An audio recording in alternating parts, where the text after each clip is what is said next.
Hey backbenchers, welcome back to your own channel, School of Backbenchers, Education Beyond the Front Row. I hope you all are doing great, guys. Well, in this video, we are going to continue Class 11 Business Studies Chapter 9 Internal Trade. And this is the second part of this series. Before we continue, requesting you again, guys, if you haven't subscribed this channel yet, please do it now. Let's get continue. So guys, इस part के अंदर हम basically हमारे GST के बारे में पढ़ने वाले हैं, आपका गुड्स एंड सर्विस टैक्स, जो कि बहुत ही इंपॉर्टेंट टॉपिक है आपके चैप्टर के हिसाब से। तो स्टार्ट करते हैं। जीएसटी जो है हमारा, जैसे कि नाम है, फुल फॉर्म इसकी गुड्स एंड सर्विसेज टैक्स। वो टैक्स है जो आपके गुड्स पे और सर्विसेज पे लगता है जब भी आप कोई भी गुड्स या सर्विसेज परचेज करते हो। तो जीएसटी जो है आपका, जो भी चीज मैंने हाईलाइट कर रखी है ना गाइस, बहुत इंपॉर्टेंट है, एमसीक्यू क्रिएट होते हैं, अच्छे से समझ लेना इस चीज को। तो जीएसटी जो है आपका सिंगल इनडायरेक्ट टैक्स है, ठीक है, जो कि इंट्रोड्यूस करवाया गया था 1 जुलाई 2017 को under the principle of one nation one tax. पूरे देश में एक ही टैक्स लगता है जिसको हम बोलते हैं जीएसटी, इसलिए इसको वन नेशन वन टैक्स का नाम दिया गया है। इनडायरेक्ट टैक्स क्यों है गाइस? क्योंकि जो खरीद रहा है डायरेक्ट उस पे नहीं लगता, एक्चुअली जो कंज्यूम करता है ना प्रोडक्ट, वो टैक्स का बर्डन एक्चुअली वही बियर करता है। जैसे कि मान लो ए ने कोई सामान जो है वो बी से मतलब बी ने सामान खरीदा ए से, तो ई जो है बी जो है वो जीएसटी पे करेगा किसको? ए को, ठीक है। अब बी जो है वो सामान बेचता है फर्दर सी को, कुछ वैल्यू ऐड करके बेचता है या वही सामान बेचता है हाई प्राइसेस पे। अब सी जीएसटी पे कर देगा बी को, ठीक है।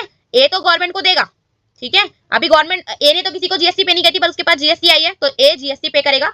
वो किसको पे करेगा? गवर्नमेंट को, क्योंकि प्रोडक्शन एक्चुअली उसी ने करा है। बी ने ए को खरीदा था, बी ने ए से, तो उसने जीएसटी पे करी थी। सी ने बी से खरीदा था और सी ने भी जीएसटी बी को पे कर दी थी। अब बी ने जीएसटी इसको पे करी, ए को उसको मिल गई, ठीक है। तो बर्डन अभी ना इस पे पड़ा है ना इस पे पड़ा है, अभी सी पे पड़ा है। और सी जो है फाइनल कंज्यूम करने वाला है गुड्स को, फर्दर बेचने वाला नहीं है। तो एक्चुअली जो बर्डन था उसका गुड्स का, वो किस पे पड़ा है? जीएसटी का कंज्यूमर पे। सी जो था वो कंज्यूमर था, उसने वो प्रोडक्ट जो था वो कंज्यूम किया है, उसको फर्दर अर्निंग के पर्पस से उसने नहीं खरीदा था, ठीक है। तो ये डायरेक्ट टैक्स नहीं लगा है जिसने बनाया था, किस पे लगा है? घूमते घूमते घूमते किस पे पहुंच गया? कंज्यूमर पे पहुंच गया, जिसने बनाया भी नहीं था, है ना। तो इसलिए इसको इनडायरेक्ट टैक्स बोला गया है, डायरेक्ट टैक्स नहीं बोला गया है। डायरेक्ट टैक्स आप इनकम टैक्स को बोल सकते हो, मतलब जिसने इनकम अर्न करी डायरेक्टली उसी पे लगता है, उसका बर्डन जो है शिफ्ट नहीं किया जा सकता। तो ऐसा टैक्स जिसका बर्डन आप शिफ्ट कर सकते हो उसको हम इनडायरेक्ट टैक्स कहते हैं, और जिसका बर्डन आप शिफ्ट नहीं कर सकते हो, जिस पर्सन के ऊपर वो लगा है वही पर्सन पे करेगा, तो उसको आप डायरेक्ट टैक्स कहते हो। उसके केस में आप इनकम टैक्स को डाल सकते हो, ठीक है। आई होप आपको इनडायरेक्ट टैक्स का मीनिंग क्लियर है। अब आगे देखते हैं। जीएसटी जो है आपका डेस्टिनेशन बेस्ड टैक्स भी है, मतलब एक्चुअली ये प्रोडक्ट जहां पे बन रहा है वहां पे वो टैक्स नहीं लगता। एक्चुअली जहां पे वो जो प्रोडक्ट है या सर्विस जो है फाइनली कंज्यूम हो रही है जिस जगह पे, वहां पे ये टैक्स लगाया जाता है। तो डेस्टिनेशन बेस्ड टैक्स हो जाता है on the supply of goods and services from manufacturer to consumer, ठीक है। It has replaced many indirect taxes and created a unified national market. तो जो आपका जीएसटी है, पहले जीएसटी से पहले बहुत सारे अलग अलग तरीके के टैक्सेस लगते थे। आपका वेट लगता था, आपका सेट लगता था, एक्साइज लगता था, सर्विस टैक्स लगता था। तो इन सारे टैक्सेस को हटाकर एक सिंगल टैक्स जो है वो क्रिएट किया गया है, वो कौन सा है? जीएसटी। तो बहुत सारे टैक्सेस को इसने, इनडायरेक्ट टैक्सेस को इसने रिप्लेस किया है, उसकी जगह एक पूरे देश के अंदर यूनिफाइड नेशनल मार्केट क्रिएट कर दिया इसने। फॉर एग्जांपल, टैक्स जो है फाइनली पे किया जाता है उसी स्टेट में जहां पे गुड्स जो है कंज्यूम होते हैं, वहां नहीं जहां पे ये प्रोड्यूस होते हैं। तो आई होप आपको ये चीजें क्लियर है। गाइस, जीएसटी के आपके केस में बहुत सारी अलग अलग टर्म्स वर्ड्स जो हैं वो यूज होते हैं, हम देखते हैं उनका मीनिंग समझते हैं। पहले हम देखते हैं इनवार्ड सप्लाई का मीनिंग क्या होता है। तो गुड्स एंड सर्विसेज जब परचेज किए जाते हैं, कंज्यूम के लिए नहीं, किसके लिए? आगे बिजनेस करने के लिए। जैसे कि किसी फैक्ट्री के अंदर रॉ मटेरियल खरीदे गए हैं फर्दर फिनिश प्रोडक्ट बनाने के लिए, तो वहां पे वो कंज्यूम करने के लिए नहीं खरीदे गए हैं, वो पर्पस क्या है उसका? बिजनेस करना है आगे और मनी अर्न करना है, ठीक है। तो उसको हम इनवार्ड सप्लाई कहेंगे। ऐसे ही आउटवार्ड सप्लाई क्या होती है? जब गुड्स एंड सर्विसेज फाइनल किसको बेचा जाता है? बायर्स को, उसको हम आउटवार्ड सप्लाई कहते हैं। इनपुट टैक्स, जब इनवार्ड सप्लाई के ऊपर जो टैक्स लगता है उसको इनपुट टैक्स कहेंगे। जब आउटवार्ड सप्लाई के ऊपर जो टैक्स चार्ज होता है उसको हम आउटपुट टैक्स कहेंगे, ठीक है। इनपुट टैक्स क्रेडिट, आईटीसी का क्या मीनिंग है guys? Tax already paid on input that can be deducted from the output tax. मतलब आपने इनपुट टैक्स, मतलब जब सामान खरीदा था उस पे जो टैक्स आपने पे किया था, अब आउटपुट टैक्स यानी कि आपने जो सामान बेचा है उस पे जो आपने टैक्स कलेक्ट किया है, तो आप जो है गवर्नमेंट को कौन सा पे करोगे? दोबारा आउटपुट पे पूरा जो टैक्स मिला है आपको पूरा का पूरा थोड़ी ना पे करोगे, आपने कुछ पोर्शन तो इनपुट पे कर दिया है ना, तो आप जो डिफरेंस है ना उनका, आप गवर्नमेंट को वो पे करोगे। फॉर एग्जाम्पल, एक शॉपकीपर है, वो गुड्स खरीदता है 1000 रुपीज के और 100 रुपीज की उसके ऊपर जीएसटी वो पे कर देता है, ठीक है। अब उसने खरीदा 100 रुपए की जीएसटी वो ऑलरेडी पे कर चुका है रॉ मटेरियल खरीदते समय। अब उससे वो कुछ सामान बनाता है और वो सामान जो है उसने 1500 रुपए का मान लो बेचा है, ठीक है, और उसमें जीएसटी ली है 150 रुपए की, ठीक है, 150 रुपीज की। तो 100, अब उसके पास जीएसटी कितने रुपए की आई है? 150 रुपीज की आई है।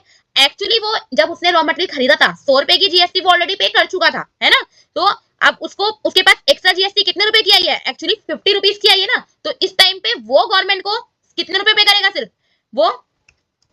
वो सिर्फ 50 रुपीज पे करेगा गाइस गवर्नमेंट को, ठीक है, क्योंकि 100 वो ऑलरेडी कर चुका है, 150 रुपीज उसके पास रिसीव हुए हैं सेल करते समय, तो ओनली 50 रुपीज उसको गवर्नमेंट को और पे करने हैं, और 100 रुपीज जो है उसका आईटीसी हो जाएगा, इनपुट टैक्स क्रेडिट, जो उसका उसने पे कर दिया था सामान खरीदते समय, ठीक है। आई होप आपको क्लियर है आईटीसी का मीनिंग।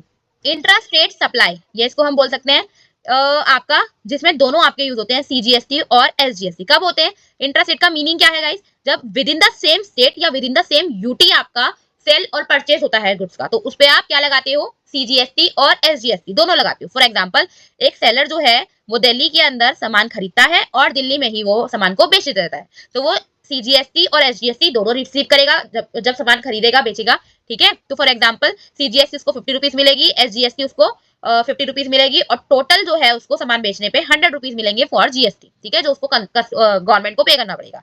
इंटर स्टेट सप्लाई मतलब आप दो स्टेट्स के बीच में आ चुके हो, तो सप्लाई बिटवीन टू स्टेट्स या फिर यूटीज, यानी कि आपने दिल्ली के अंदर जो है सामान को बेचा है और बायर जो था वो किसका था? हरियाणा का था, ठीक है।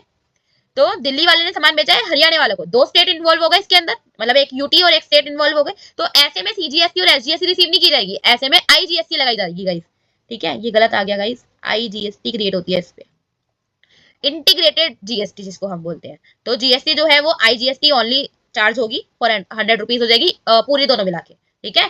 सीजीएसटी का मीनिंग देखते हैं। सीजीएसटी का मतलब क्या होता है? Central goods and service tax. जो पूरा का पूरा शेयर किसके पास जाता है? सीजीएसटी का सेंट्रल गवर्नमेंट पे जाता है। जो गुड्स सोल्ड किए गए हैं दिल्ली में, जीएसटी रुपीज है 100 रुपीज, तो सीजीएसटी इसके अंदर 50 रुपीज होगी, ठीक है, और एसजीएसटी इसमें 50 रुपीज होगी, तब जाके 100 रुपए की जीएसटी मिलेगी, ठीक है। तो ये जो सीजीएसटी वाला जो पार्ट है, central goods and service tax वाला पार्ट है, 50 रुपीज किसके पास जाएंगे? सेंट्रल गवर्नमेंट के पास जाएंगे, ठीक है। वही बात करें हम एसजीएसटी की, तो स्टेट गवर्नमेंट का शेयर जो होता है state goods and service tax, वही सेम एग्जांपल लेते हैं, दिल्ली से दिल्ली में बिका है सामान, जीएसटी मिली है 100 की, तो 50 रुपीज की आपकी सीजीएसटी होगी, ठीक है, और 50 रुपीज की आपकी एसजीएसटी होगी। तो ये तो सेंट्रल गवर्नमेंट पे जाएगी, पीछे देखा हमने, और जो एसजीएसटी वाला पार्ट है वो दिल्ली वाले के पास जाएगी, दिल्ली की गवर्नमेंट के पास जाएगी, ठीक है, स्टेट गवर्नमेंट पे जाएगी। फिर बात करते हैं आईजीएसटी की, तो integrated goods and services tax बोलते हैं। जब दो यूटीज या दो स्टेट्स या एक यूटी या एक स्टेट इन्वॉल्व हो जाता है सेल परचेज में, तो tax on inter state supply पे लगता है ये, ठीक है। तो इसमें कुछ मतलब ज्यादातर पोर्शन सेंट्रल गवर्नमेंट पे जाता है, और उसका कुछ पोर्शन टैक्स का कौन लेता है? जिस स्टेट में वो सामान कंज्यूम किया गया है वहां, तो कंज्यूमिंग स्टेट लेगा, ठीक है। तो महाराष्ट्र का बंदा जो है वो उत्तर प्रदेश के बंदे को सामान बेचता है, तो आईजीएसटी मिलती है 100 रुपीज, तो सेंट्रल गवर्नमेंट कुछ पार्ट इसका रख लेगी और बाकी का पार्ट किसको दे देगी? उत्तर प्रदेश, क्योंकि उत्तर प्रदेश में उसको बेचा गया है, तो उत्तर प्रदेश में उसको कंज्यूम किया जा रहा होगा, तो वो कंज्यूमिंग स्टेट है, तो कुछ पोर्शन उसका किस पे जाएगा? उत्तर प्रदेश, यानी कि कंज्यूमिंग स्टेट पे। आई होप आपको क्लियर है। देन वैल्यू एडिशन या वैट हम बोल सकते हैं। तो जीएसटी जो होता है वो किस पे टैक्स लगाया जाता है? सिर्फ वैल्यू एडिड पे लगाया जाता है, पूरे टैक्स ओवर टैक्स पे नहीं लगाया जाता, मतलब जो पार्ट पे आप टैक्स लगा चुके हो उस पे दोबारा टैक्स थोड़ी लगाओगे। फॉर एग्जाम्पल, एक मैन्युफैक्चरर जो है रॉ मटेरियल खरीदता है 500 रुपीज का, उस पर 50 रुपीज जीएसटी जो है वो पे करता है। अब वो प्रोडक्ट बनाता है और प्रोडक्ट बेचता है 1000 रुपीज का, जिसपे 100 रुपीज जीएसटी वो लगाता है और कस्टमर से लेता है। तो वैल्यू एड कितने रुपए की हुई है? 500 का सामान खरीदा था, 1000 का बेच रहा है, तो उसने 500 रुपए की वैल्यू एड की है, तो 500 रुपए पे तो जीएसटी जो है वो पे करेगा गवर्नमेंट को, जो भी बनेगी। तो 100 में से हम 50 माइनस कर देंगे जो उसने बेची थी। ये थोड़ा थोड़ा आप समझ सकते हो, आईटीसी की तरह ही है, इनपुट क्रेडिट टैक्स की तरह ही है, ठीक है। तो the tax charge only on the value added, जो 500 रुपए एक्स्ट्रा उसने वैल्यू एड करी है गुड्स के अंदर, उसी पे जो टैक्स है वो लगाया जाएगा, बार बार नहीं लगाया जाएगा। तो आई होप आपको अच्छे से ये सारे टर्म जो है वो क्लियर है। लास्ट टॉपिक है गाइस इस वीडियो का, की फीचर्स ऑफ जीएसटी। आपके गुड एंड सर्विस टैक्स की जो की फीचर्स है वो क्या क्या है? सबसे पहले तो पूरे देश में एप्लीकेबल है, ठीक है, इंक्लूडिंग जम्मू एंड कश्मीर। जो है आपके गुड्स एंड सर्विस की सप्लाई पे ये लगाया जाता है, मैन्युफैक्चरर या सेल पे नहीं लगाया जाता, उसकी जो सप्लाई होती है उस पे लगाया जाता है। डेस्टिनेशन बेस्ड टैक्स है, फर्स्ट जो स्लाइड थी उसमें मैंने बताया था कि टैक्स जहाँ पे कंज्यूम होता है, गुड्स जहाँ पे कंज्यूम होते हैं वहीं पे वो टैक्स लगाया जाता है, बर्डन फाइनल वहीं जाता है। इंपोर्ट्स जो होते हैं उनको हम इंटर स्टेट सप्लाई की तरह ही ट्रीट करते हैं और उसके ऊपर आईजीएसटी लगाते हैं। सीजीएसटी, एसजीएसटी एंड आईजीएसटी जो है वो रेट जीएसटी काउंसिल जो है वो डिसाइड करती है, अगर चेंज भी लाने होते हैं तो वो करती है। 4 बेसिक स्लैब्स है इसके अंदर, 5%, 12%, 18% एंड 28%। एक 0% स्लैब भी है जिसमें कुछ आइटम ऐसी नेसेसिटीज की जो आइटम्स होती है उनको एग्जम्प्ट किया गया है इसमें से, मतलब उस पर कोई जीएसटी नहीं लगती है। कुछ फ्यू आइटम ऐसी भी है जो 28 जीएसटी 8% से ऊपर टैक्स लेती है, जैसे कि 40% लगता है लग्जरी गुड्स के ऊपर, आपके जो हाई एंड कार्स होती है, टोबैको हो गया, पान मसाला, इन सब पे, ठीक है, लग्जरी आइटम्स है तो उनपे 40% जीएसटी लगाई जाती है रिसेंट ट्रेंड के हिसाब से। एक्सपोर्ट्स और सप्लाईज जो कहाँ पे हो रही है, एसईजी में, स्पेशल इकोनॉमिक जोन्स में। ये क्या होते हैं स्पेशल इकोनॉमिक जोन्स, क्या होते हैं? गवर्नमेंट ने कुछ कैटेगरीज जो है गुड्स और गुड्स की प्रोडक्शन की स्पेशल इकोनॉमिक जोन्स में कर रखी है, जहाँ पे जो बंदा उस पर्टिकुलर जोन के अंदर अगर उन आइटम को प्रोडक्शन करता है तो उसको एटलीस्ट 50% जो गुड्स होते हैं वो आपके हमेशा एक्सपोर्ट ही करने होते हैं, मतलब बाहर की कंट्री में ही बेचने होते हैं एटलीस्ट 50%। बाकी के वो इंडिया में बेच सकता है। तो कुछ रिजर्व कैटेगरीज है स्पेशल इकोनॉमिक जोन की, कुछ प्रोडक्ट्स की, जिसमें स्पेशल इकोनॉमिक जोन के प्रोडक्ट को रखा गया है, और ऐसे गुड्स के एक्सपोर्ट्स पे और आप सप्लाई करते हो, इंटरनली भी सप्लाई करते हो, तो उस पर 0 रेटेड इनको रखा गया है, इन पे कोई जीएसटी नहीं लगाई जाती। टैक्स जो है वो आप किस किस तरीके से गवर्नमेंट को पे कर सकते हो, नेट बैंकिंग के through, debit and credit card, NEFT, RTGS, इन सब के थ्रू आप गवर्नमेंट को पे कर सकते हो। जीएसटी जो है वो एप्लीकेबल होता है कब, जब आपकी जनरली अगर आपसे एमसीक्यू पूछ रहा है तो 20 लाख जो है आपकी टर्नओवर जो होती है साल की, वो क्रॉस कर जाती है। बट अगर आप ध्यान से देखोगे, मतलब डिटेल में जाओगे, तो सर्विसेज की अगर बात हो रही है तो जीएसटी रजिस्ट्रेशन रिक्वायर्ड कब हो जाता है, जब टर्नओवर 20 लाख से एक्सीड करता है। गुड्स के मामले में जब 40 लाख से, बहुत सारे स्टेट्स में है ये, 40 लाख से वो लिमिट क्रॉस कर जाती है। और कुछ स्पेशल कैटेगरीज भी है स्टेट्स की जिनको 10 लाख के अंडर भी रखा गया है, मतलब 10 लाख क्रॉस करते ही आपको पर्टिकुलर स्टेट के अंदर पर्टिकुलर आइटम के लिए आपको क्या करना पड़ेगा, जीएसटी की रजिस्ट्रेशन करवाना पड़ेगा। ठीक है, आई होप आपको जीएसटी का जो पूरा टॉपिक है वो बिल्कुल अच्छे से क्लियर है गाइस। अगर वीडियो पसंद आया हो तो प्लीज लाइक करना, चैनल को सब्सक्राइब नहीं किया है तो सब्सक्राइब कर देना। मिलते हैं नेक्स्ट पार्ट में, तब तक के लिए बाय।